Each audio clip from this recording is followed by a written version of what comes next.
नमस्कार, मैं डॉक्टर अमित व्यास आज फिर उपस्थित हुआ हूँ एक ऐसे ग्रह के बारे में चर्चा करने के लिए जिसके बारे में मैं इससे पहले एक वीडियो डाल चुका हूँ। वह है राहु ग्रह। चूँकि आप लोगों का स्नेह, आप लोगों का व्यूवरशिप और आप लोगों के सजेशंस की वजह से मुझे ऐसा कहा गया कि राहु के बारे में जो मैंने सूचनाएं आपको बताई थी या जो भी जानकारियाँ उपलब्ध कराई थी वो और लोगों की इच्छाएं और आवश्यकताएं थी कि इस प्रकार के वीडियो को तैयार किया जाए जिससे और भी उनकी कुछ जिज्ञासाएं थी जिनको मैं शांत करने में अपना प्रयास कर सकूं। तो उसी कड़ी में मैं राहु ग्रह को लेकर पार्ट 2 के नाम से मैं ये वीडियो आज आपके सामने प्रस्तुत करने जा रहा हूँ। मैं बताना चाहता हूँ कि राहु के बारे में मैंने हालांकि बहुत कुछ बातें आपको पिछले वीडियो में बताई थी, लेकिन आज मैं कुछ इस प्रकार से आपको बताऊंगा जिससे कि और आपकी जो जिज्ञासाएं रह गई थी उनको मैं पूरा कर सकूं। देखिए, हमारे ज्योतिष में जब हम कुंडली देखते हैं या उसका फलादेश देते हैं तो उसमें 12 राशियां होती हैं और कुंडली के अंदर 12 ही घर होते हैं। तो इन द्वादश भावों में या इन 12 स्थानों पर राहु की जो उपस्थिति होती है वो हमें किस प्रकार से प्रभावित करती है, आज मैं उस पर चर्चा करना उचित समझता हूँ। और अगर उसकी वजह से किसी व्यक्ति के जीवन में कुछ समस्याएं आती हैं या संकट की घड़ियां उत्पन्न होती हैं तो उसके उपाय भी मैं आपको सुझाऊंगा। तो सबसे पहले अपन बात करते हैं कि जब आपकी कुंडली में या किसी जातक की कुंडली में राहु प्रथम स्थान पर होता है तो उसकी वजह से सामान्यतः ऐसा व्यक्ति शत्रुओं का नाश करने वाला होता है, संकोची प्रवृत्ति का होता है और उसके मन स्थिति थोड़ी कंफ्यूजन वाली होती है। परंतु पहले घर में राहु के बैठने से ऐसा व्यक्ति पेट का रोगी होता है और बाईं आंख की समस्याएं उसे पीड़ित करती हैं और विदेशों से उसे काफी लाभ प्राप्त होते हैं। परंतु ऐसे व्यक्ति के वैवाहिक जीवन की स्थिति अच्छी नहीं होती है। हालांकि पहले घर में राहु होने की वजह से ऐसे व्यक्ति सामान्यतः कुशल प्रशासक होने के साथ साथ एक सफल राजनीतिज्ञ होते हुए देखे गए हैं। और राहु की इस पहले घर में उपस्थिति होने की वजह से कई बार ऐसी दुर्घटनाएं होती हुई देखी गई हैं जिनकी वजह से उन प्रथम घर में रहने की वजह से राहु का दुष्प्रभाव उनके स्वास्थ्य पर पड़ता है और कई बार उन्हें शारीरिक विकलांगता की भी परेशानी फेस करनी पड़ती है। तो अगर ऐसी कोई भी स्थिति किसी व्यक्ति के साथ हो रही है तो ऐसे व्यक्ति को चाहिए कि वो प्रतिदिन शिव जी को जल चढ़ाए और 5.25 रत्ती का गोमेद चांदी में बनवाकर मध्यमा उंगली में धारित करे। ये तो थी पहले घर में राहु की उपस्थिति होने पर उसके प्रभाव के बारे में। बात करते हैं दूसरे घर की या दूसरे भाव की। तो राहु अगर किसी की कुंडली में दूसरे भाव में स्थित होता है तो ऐसा व्यक्ति सामान्यतः सुखी होता है, लेकिन उसकी वाणी दोष की वजह से कई बार वो अपने शत्रुओं को पैदा कर देता है या उसके शत्रु काफी सारे हो जाते हैं। परदेश से उसे काफी पैसा प्राप्त होता है, शादी के उपरांत उसका भाग्योदय होता है, परंतु 24वें वर्ष के आसपास पेट से संबंधित और घुटने से संबंधित बीमारियों की वजह से कई बार उन्हें शारीरिक समस्याओं का सामना भी करना पड़ता है। जहाँ तक सवाल है ऐसे व्यक्तियों के धन वृद्धि का, तो ऐसे व्यक्तियों के पास धन आगमन की कोई भी कमी नहीं होती है। हाँ, ये जरूर है कि ऐसे व्यक्तियों को शेयर्स से या सट्टे से या जुए से अच्छी इनकम होने की पूरी संभावना बन जाती है और अचानक पैसा प्राप्त होना या अनायास धन प्राप्ति होना ऐसे व्यक्तियों को राहु की वजह से प्राप्त होती है। मगर ऐसे व्यक्तियों का कहीं न कहीं कामुक प्रवृत्ति होने की वजह से और विशेष तौर पर स्त्रियों की तरफ आकर्षण होने की वजह से कई बार उन्हें मानसिक और आर्थिक समस्याओं का भी सामना करना पड़ता है। तो ऐसी स्थिति में अगर ऐसा राहु किसी भी व्यक्ति की कुंडली में उपस्थित है, दूसरे घर में या दूसरे भाव में, तो ऐसे व्यक्तियों को चाहिए कि वो प्रति शुक्रवार को गाय को रोटी खिलाए और चांदी की अंगूठी में मध्यमा उंगली में जर्किन पहने या डायमंड पहने, जिससे कि उसके दुष्प्रभावों को आसानी से कम किया जा सके। और हो सके तो बुधवार का व्रत भी उन्हें करना चाहिए। बात करते हैं तीसरे भाव की या तीसरे घर की। तो अगर तीसरे घर में राहु किसी की कुंडली में उपस्थित होता है तो ऐसा व्यक्ति सामान्यतः शारीरिक रूप से काफ़ी बलिष्ठ होता है, बुद्धिमान होता है, विवेकी होता है, परंतु ऐसे व्यक्तियों के अंदर झगड़ालू प्रवृत्ति होने की वजह से और खास तौर पर शिक्षा के क्षेत्र में उन्हें कई व्यवधानों का सामना करते हुए देखा गया है। ऐसे व्यक्ति सामान्यतः सफल राजनीतिज्ञ होने के साथ साथ में पुलिस सेवा में और मिलिट्री सर्विसेज में अधिकांशतः पाए जाते हैं। और बृहस्पति या मंगल की उपस्थिति शुभ होने की स्थिति में ऐसे व्यक्ति सामान्यतः अनुसंधान के क्षेत्र में भी ख्याति प्राप्त करते हैं। जहाँ तक सवाल है इनके स्वास्थ्य का, तो ऐसे व्यक्तियों को चेस्ट इन्फेक्शन और बीपी की बीमारियां अधिकांशतः परेशान करती हैं और मानसिक असंतोष की वजह से कई बार इनकी मानसिक विक्षिप्त होते हुए भी देखा गया है। ऐसे व्यक्तियों को चाहिए कि वो 5.25 रत्ती का गोमेदक चांदी में मध्यमा उंगली में पहने और हो सके तो 4.25 रत्ती का पन्ना भी गोल्ड में बनवाकर कनिष्ठिका उंगली में पहनकर इसके दुष्प्रभावों को कम कर सकते हैं। बात करते हैं चौथे घर की या चतुर्थ भाव की। तो अगर चतुर्थ भाव में राहु की उपस्थिति होती है तो ऐसा व्यक्ति चौथे साल की उम्र से लेकर और जीवन पर्यंत तक उदर रोग यानी कि पेट रोग से पीड़ित रहता है, माता से वैचारिक मतभेद रहता है, माता के साथ वैमनस्यता का भाव रहता है और जमीन जायदाद के लफड़ों में या मुकदमेबाजी में उसका जीवन काफ़ी हद तक परेशानियों से गुजरता है।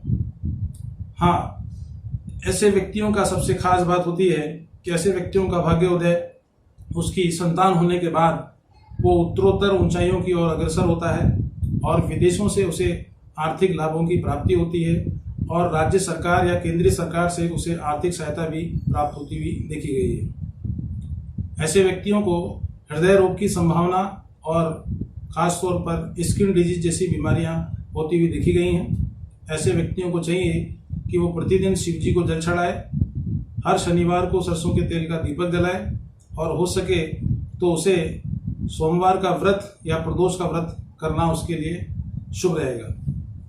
बात करते हैं पंचम भाव की या पांचवें घर की। तो ऐसी स्थिति में राहु की उपस्थिति होने पर ऐसा व्यक्ति पेट का रोगी होने के साथ साथ में बीपी का भी रोगी होते हुए देखा गया है और ऐसे व्यक्तियों को संतान होने में काफ़ी कठिनाइयों का सामना करना पड़ता है। दूसरी तरफ संतान की तरफ से भी इन्हें काफ़ी चिंतित रहने की स्थितियों को देखा है। और दूसरी बात जो सबसे बड़ी है, ऐसे व्यक्तियों को आकस्मिक धन लाभ या शेयर्स से इनकम होने की या उसके आय के स्रोतों का जो माध्यम है वो सट्टा ही होता है या स्पेकुलेटिव इनकम जिन भी माध्यमों से हो सकती है उनसे वो धनोपार्जन करते हैं और जीवन में सामान्यतः वो सुखी होते हुए देखे गए हैं। ऐसे व्यक्तियों को अपनी कुंडली के दुष्प्रभावों को कम करने के लिए चाहिए कि बृहस्पति की पूजा करनी चाहिए और हो सके तो 5.25 रत्ती का माणिक्य सोने में बनवाकर अनामिका उंगली में धारण करना चाहिए।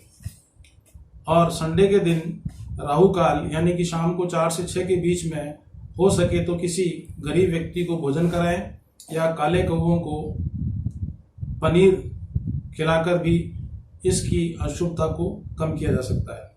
बात करते हैं छठे घर की या छठे भाव की।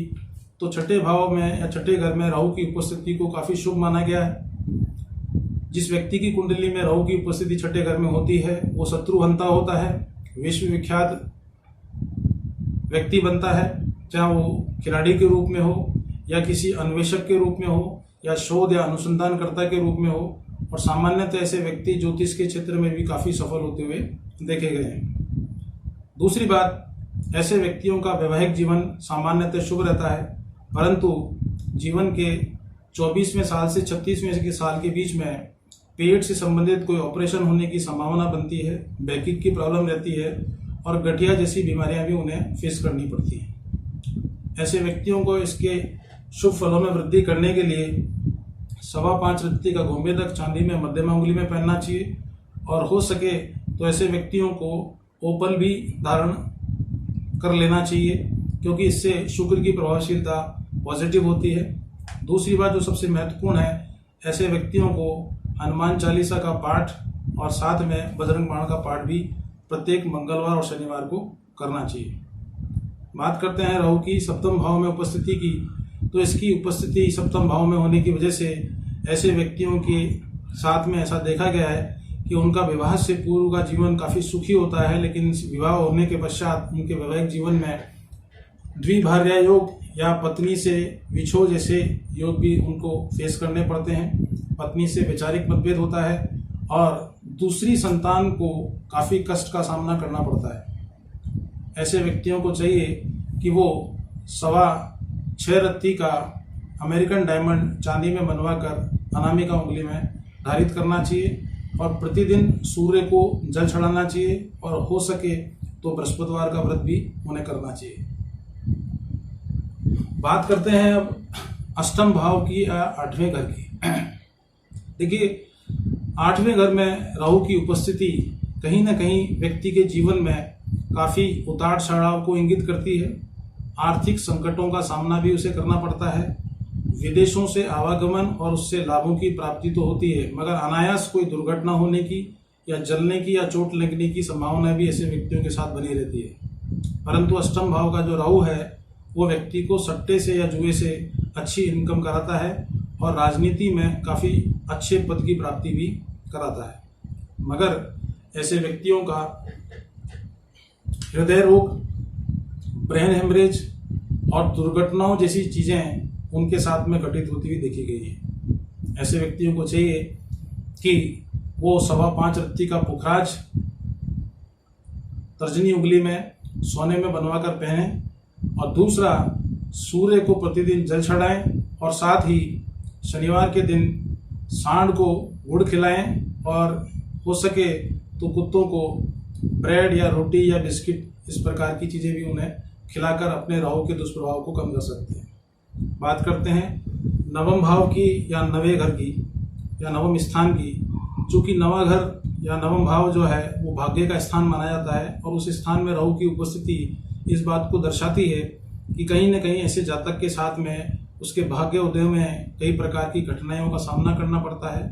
जब कभी भी उसके द्वारा कोई ऐसे कार्य किए जाते हैं जिन्हें उसमें सफल होना है, तो उसमें पहले प्रारंभिक अवस्था में काफ़ी अड़चनों का सामना करना पड़ता है, तदोपरांत वो अपने अपेक्षित लाभों को प्राप्त करता है। हालांकि ऐसे व्यक्तियों का पिता के साथ वैचारिक मतभेद होता है, और पारिवारिक झगड़ों की वजह से जो संपत्ति के विवाद हैं उनमें कोर्ट कचहरी भी होते हुए देखा गया है। ऐसे व्यक्तियों का शारीरिक जो पहलू है वो कहीं ना कहीं उन्हें बाएं कंधे की जो बीमारी है उससे पीड़ित करता है, और रीढ़ की हड्डी से संबंधित बीमारियां भी ऐसे व्यक्तियों को फेस करते हुए देखा गया है।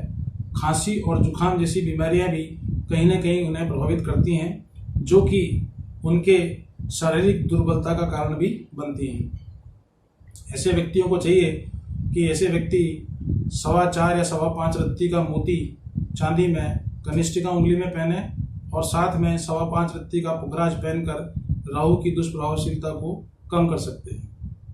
बात करते हैं दशम भाव में राहु की उपस्थिति की। तो दशम भाव में जिस किसी की भी कुंडली में राहु उपस्थित होता है, ऐसे व्यक्ति को सामान्यतः 24वें वर्ष के बाद सरकारी महकमे से लाभ मिलता है।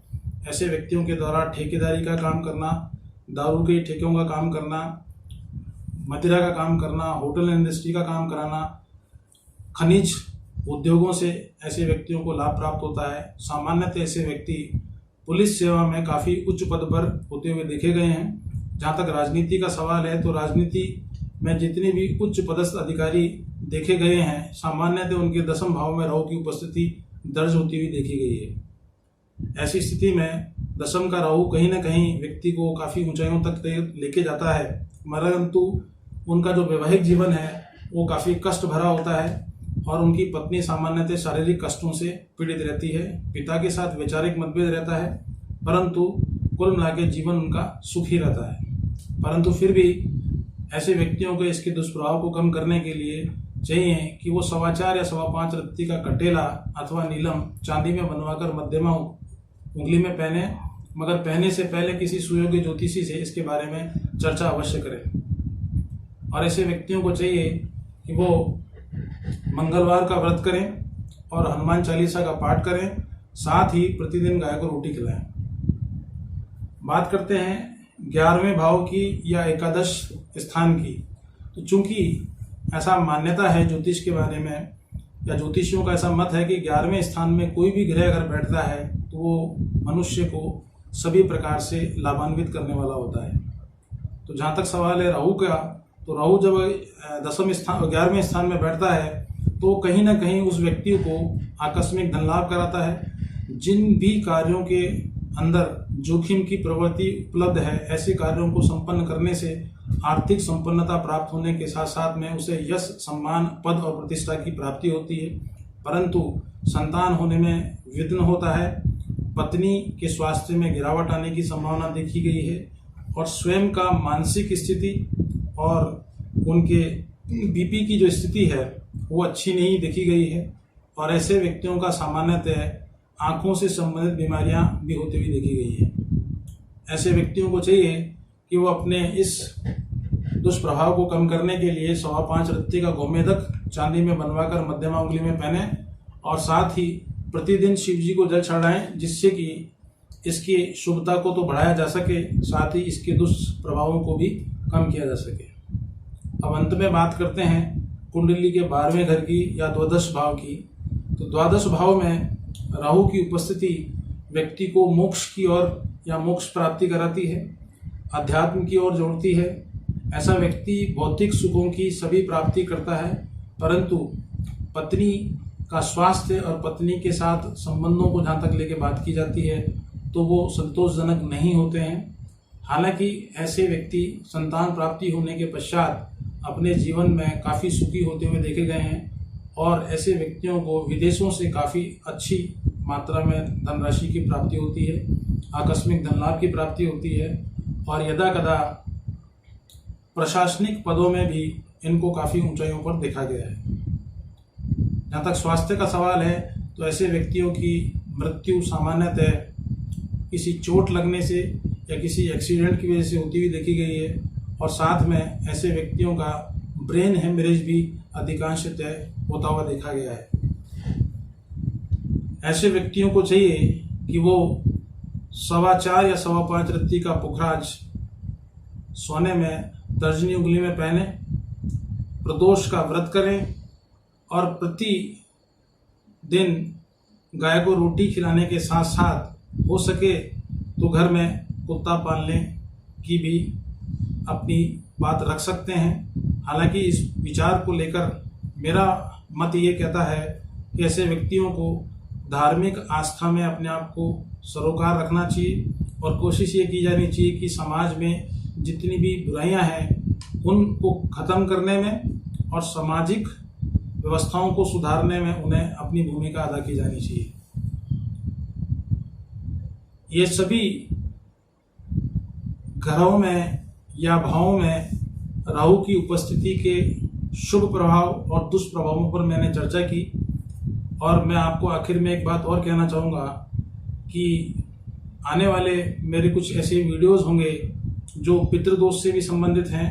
काल सर्प योग पर मैं विशेष रूप से चर्चा करूँगा और सबसे बड़ी बात यह है कि हमारे जीवन में 3 मुख्य समस्याएं होती हैं: शारीरिक समस्या, आर्थिक समस्या और मानसिक समस्या। तो इन समस्याओं के कारण, इनके उपाय और कुछ व्यवहारिक उपाय मेरे द्वारा आपको सुझाए जाएंगे। इस वीडियो को देखने के पश्चात लाइक करें, शेयर करें और अधिक से अधिक इसको सब्सक्राइब करें। आज तक के लिए इतना ही बहुत है। नमस्कार, धन्यवाद।